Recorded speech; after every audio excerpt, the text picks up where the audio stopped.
কচ্ছপ আর খরগোশ খুব ভালো বন্ধু ছিল, কিন্তু খরগোশের নিজের প্রতি ভীষণ অহংকার ছিল।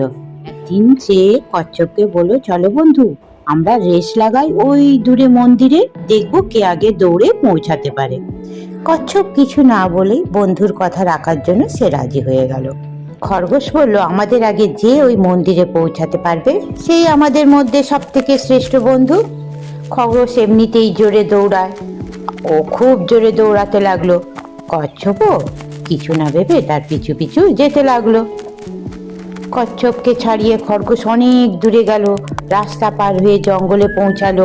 সে তা ভাবলো, এই গাছের তলায় একটু ঘুমিয়ে নি, কচ্ছপ তো এখন অনেক দূরে আছে, ও আসার আগে আমি পৌঁছে যাব। এই বলে খরগোশ ঘুমিয়ে গেল। কচ্ছপ গিয়ে দেখলো খরগোশ ঘুমাচ্ছে। কিছু না বলে সে আস্তে আস্তে সামনের দিকে এগিয়ে গেল। এইভাবে সে গিয়ে মন্দিরে পৌঁছে গেল। খরগোশ ঘুম থেকে উঠে দেখলো আশেপাশে কোথাও কচ্ছপকে দেখা যাচ্ছে না।